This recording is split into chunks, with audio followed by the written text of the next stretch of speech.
start with saying that I'm delighted to be here. I want to thank our hosts for extraordinary hospitality. And as Governor Sarah said last night in his wonderful talk, São Paulo is truly a dynamic city. Cityness does not begin to capture what São Paulo represents. For someone like me, given the research I do, it actually is a very exciting city to be in. It's a heuristic space. I want to talk about two types of things in the little time that I have.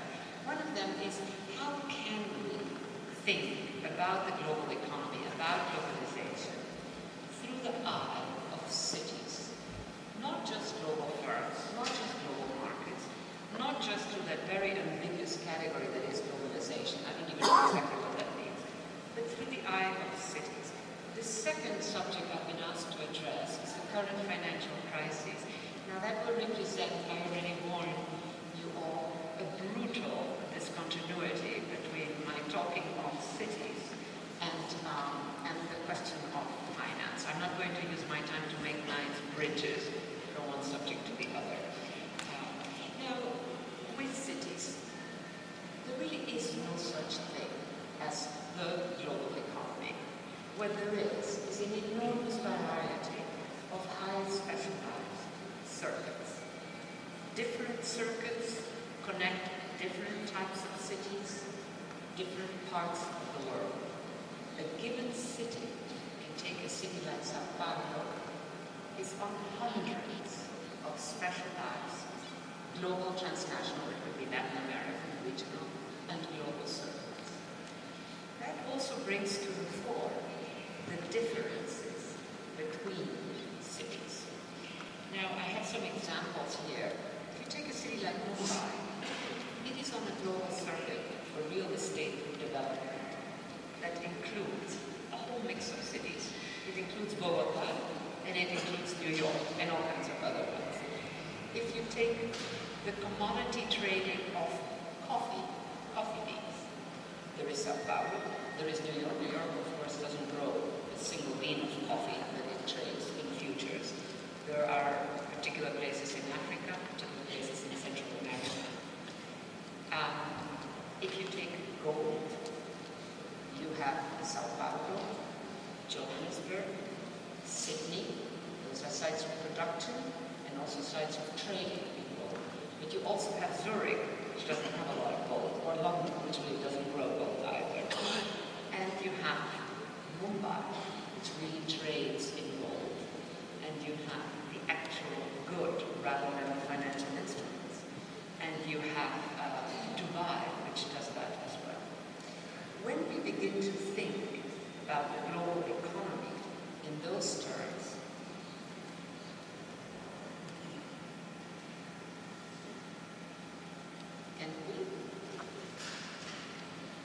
can we have this set up? Thank you.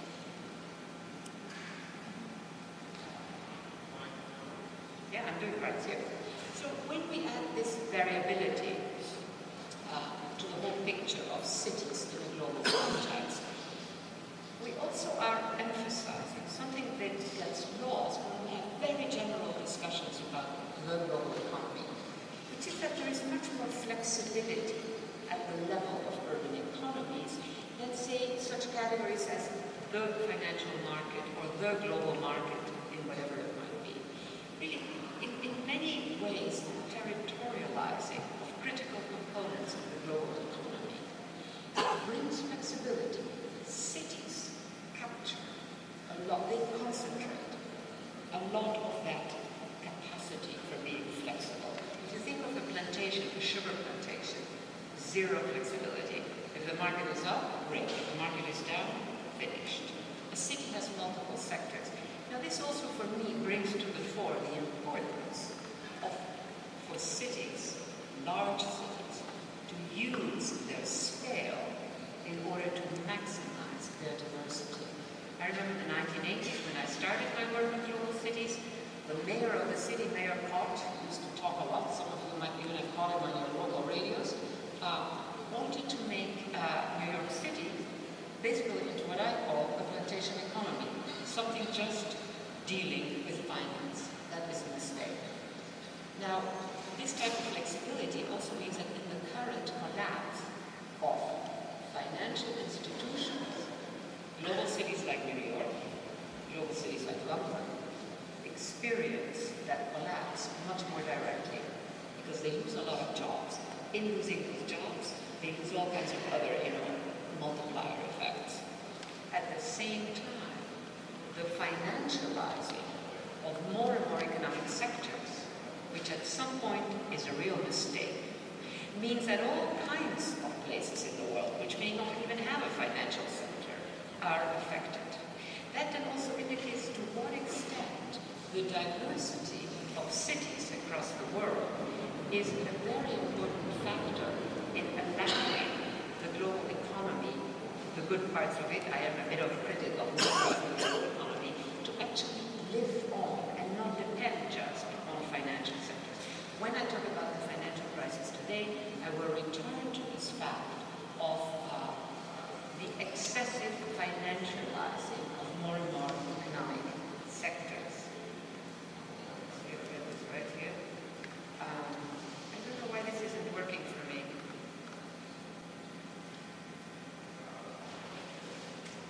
Okay.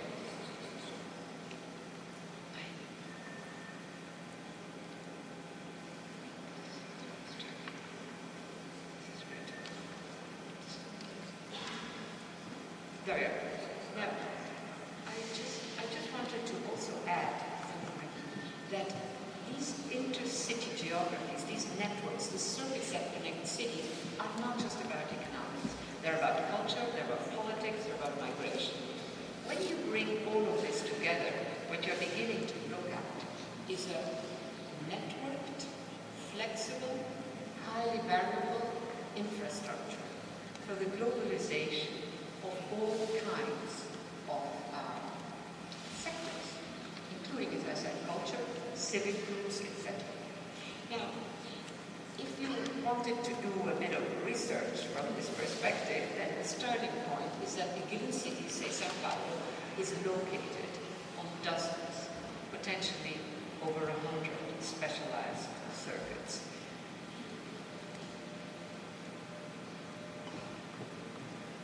Now, at the same time, what that gives us is that each circuit has groups of cities located on it. I want to quickly move to a second issue, which is extremely important, and what it brings to the fore the whole question of the specialized differences of cities, going back to the first point I made, that cities are different, and that gives flexibility, if you want, to the larger entity that we call the global economy. Now, I'd like to do research about this question by asking, where does the knowledge economy come from? And the typical answer is, it comes from the brilliant minds of the brilliant creative classes. I have a lot of trouble with that answer. I rather see that, and by the way, that image also suggests that there is this knowledge economy, a term that I do not really use in my own research. There is this knowledge economy, and cities are competing to get a bit of that. And so they put on a lot of money for luxury this and luxury that in order to draw a bit of that knowledge economy by seducing the brilliant creative classes. Now, we're all brilliant, we're all creative, etc., but it simply is not enough to feed this kind of knowledge economy that is clearly the leading sector in the economy today, so in national and global economies. My take is the following, that the knowledge economy actually comes from the material economies of places and regions. In a city like São Paulo, in a city like Shanghai, in a city like Chicago, this material economy has to do with heavy metal, heavy agriculture, heavy transport. And my thesis is that there is a knowledge economy embedded in the material practices involved in these kinds of economies. The switch to what we call knowledge economy comes from extracting that embedded surface, how to do the financing, how to do the accounting, how to do the insurance, etc., of material economies. There is knowledge in that. So a city like São Paulo, a city like Chicago, a city like Shanghai extrapolates the knowledge embedded in managing and can then commodify it if you want, and that circulates. Now, emphasizing this brings to the fact the two things. One is that many of the most complex global cities in the world are actually different. And it asks the next question, the question of homogenization. What I'm emphasizing here are the differences between cities, the deep economic history of a place. It's a way of valuing the particularity of a place. So before the question of homogenization, what is it that the global economy actually homogenizes? Because clearly it homogenizes something. Now, it homogenizes standards for management, for accounting, for manufacturing. It also, and here we come to cities, homogenizes the standards for producing luxury office districts, state-of-the-art airports, etc., etc. At that point, we enter a very interesting zone, which I hope I can return to in the design section maybe to save some time now, which is basically we have the experience in these cities, no matter the differences in the visual order, no matter the brilliant original architecture that may be there, and São Paulo has a lot of it. We have an experience of homogeneity. But in fact, that built environment that signals something standardized, again, no matter how original the architect might be, I argue it actually today functions as an infrastructure. And by infrastructure, I mean something necessary but indeterminate. In that indeterminacy, then, second bullet point here, lies the possibility of strong differences, the specialized differences of the economies that inhabit those spaces. Think of Beijing, Hong Kong, and Shanghai, three specialized global business centers. They're very different, even though a lot of their office districts are very similar. So in that sense, the built environment becomes indeterminate and allows for enormous specialized differences, which means that to understand how a city fits in the global economy, we actually need to do some research. We have to understand what kind of lawyering. Coming back what I said about Shanghai, Sao Paulo, and Chicago, if a global firm, if a steel firm, if a steel factory wants to go global, and it needs specialized servicing and accounting in financing, insurance, etc., it doesn't go to New York, and it doesn't go to Rio here in Brazil. It goes to São Paulo, it goes to Chicago. That is one way of capturing it. Now I'm going to move, as I warned you all, very brutally. Can we go to the next slide, the tables on finance? And let me start by saying that I have some of the data about São Paulo and other Latin American cities. Can we change the slides, the other one? In the bulletin, which is distributed, I gather now also in Portuguese, so you can read the details about a very large study that we did. Now I want to start very quickly, 4 minutes, I know, Tony, finance. And I want to capture a couple of things. First, what is the new global frontier for finance? And let me say, it is an urban one, and we should all be on alert. I'm going to tell you a rather dark story here. The second one is that we really have two financial crises. One is the famous mortgage crisis, subprime mortgage crisis.